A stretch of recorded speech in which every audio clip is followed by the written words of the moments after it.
Assalamualaikum warahmatullahi wabarakatuh. Perkenalkan, nama saya Syafira Indah Larasati dari Paskanaga 24. Mohon izin untuk menjawab pertanyaan nomor 5 tentang penanganan cedera atau sakit sebagai berikut ini.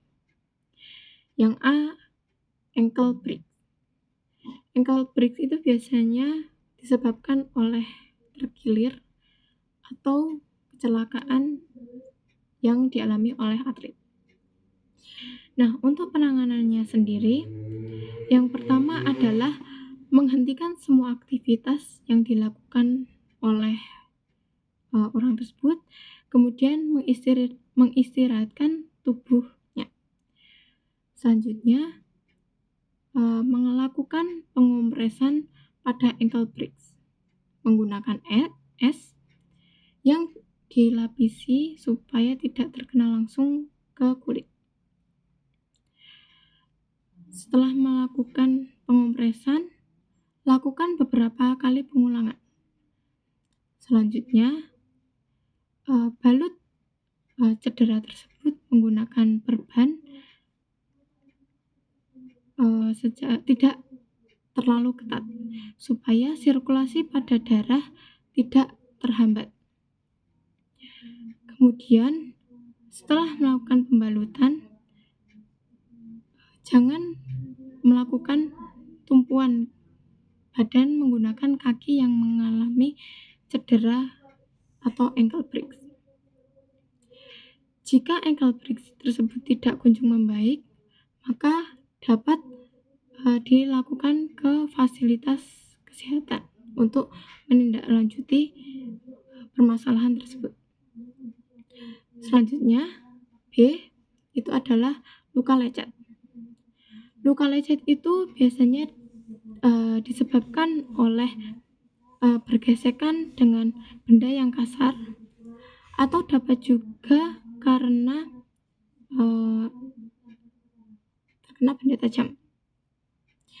Kemudian untuk penanganan awalnya, yang pertama kali yang harus dilakukan adalah mencuci tangan terlebih dahulu sebelum melakukan penanganan supaya luka tidak terinfeksi.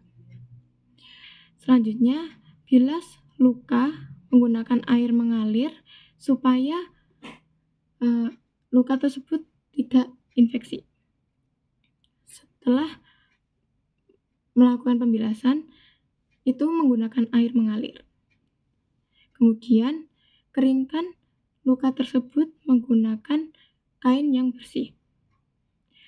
Setelah melakukan pengeringan, maka oleskan antiseptik atau obat merah untuk mengobati luka tersebut supaya mempercepat penyembuhan. Jika luka tersebut kecil, itu tidak perlu melakukan pembalutan. Namun jika luka lecet tersebut besar, maka dilakukan pembalutan supaya luka tersebut tidak terinfeksi oleh bakteri-bakteri. Selanjutnya adalah dislokasi meliputi tangan dan kaki. Dislokasi ini biasanya disebabkan oleh kecelakaan seperti halnya jatuh atau lain sebagainya. Kemudian untuk penanganan awalnya yang harus dilakukan ketika terjadi dislokasi meliputi tangan dan kaki itu adalah menghentikan semua aktivitas yang dilakukan oleh orang tersebut, kemudian mengistirahatkan tubuhnya supaya dislokasi tersebut tidak semakin parah. Setelah itu, jangan sekali-kali mencoba untuk menarik atau membenarkan posisi sendi yang mengalami dislokasi secara paksa karena dapat memperparah dalam penyembuhan.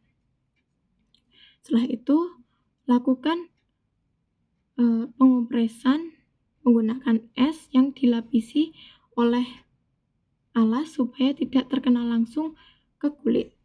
Atau dapat juga untuk menggunakan semprot pereda nyeri otot.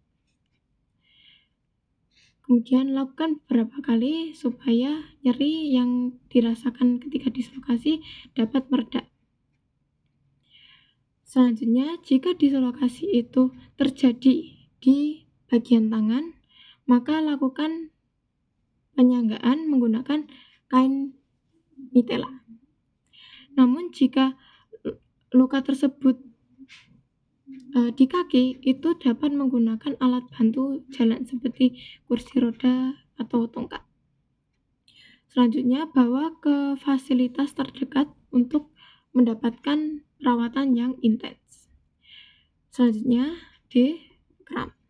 Kram itu biasanya dilakukan karena melakukan aktivitas yang berlebih. Penanganan yang harus dilakukan adalah segera mengistirahatkan tubuh supaya kram tersebut tidak semakin parah.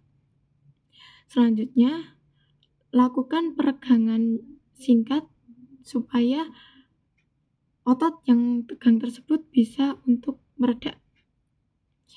Kemudian, pijat ringan supaya otot dapat rileks dan tenang. Selanjutnya, lakukan pengompresan pada kram menggunakan kompres yang hangat supaya menenangkan otot yang sedang tegang. Setelah otot itu mereda, maka lakukan peregangan ringan supaya tidak terulang lagi kram yang dialami oleh orang tersebut. Kemudian yang E adalah pusing. Pusing itu biasanya dapat disebabkan oleh beberapa faktor. Bisa aja dehidrasi atau melakukan kegiatan yang berlebih. Nah, untuk penanganan awal yang harus dilakukan jika mengalami pusing adalah segera membaringkan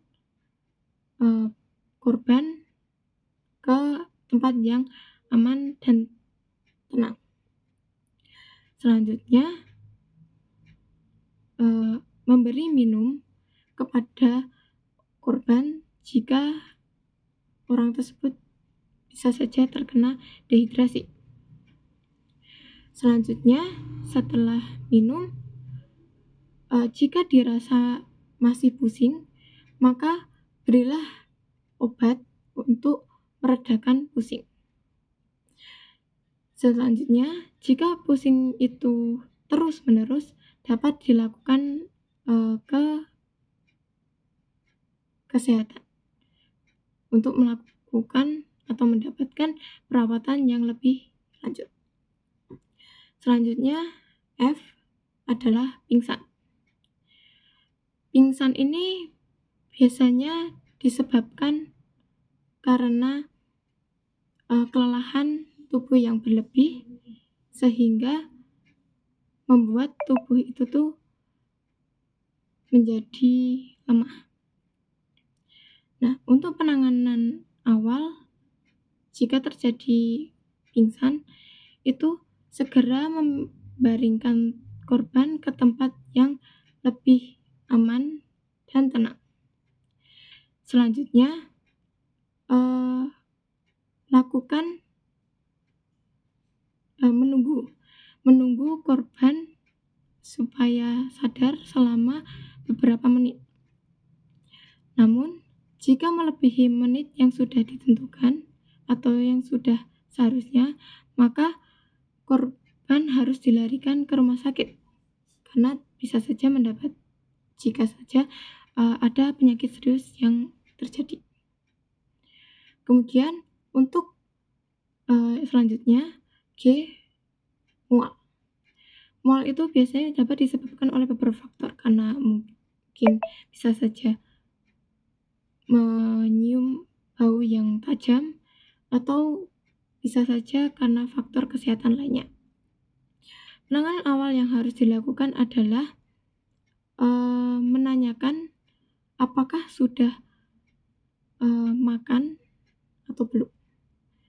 Jika dirasa belum, maka melakukan memberikan makan kepada korban tersebut makanan yang ringan. Karena jika diberi makanan yang berat, maka akan mengakibatkan korban tersebut bisa mual kembali. Selanjutnya, beri obat anti mual supaya membuat mual tersebut dapat mereda. Selanjutnya, jangan terlalu dipaksakan untuk beraktivitas supaya pemulihan tubuh bisa menjadi lebih cepat. Selanjutnya, yang H adalah sesak nafas.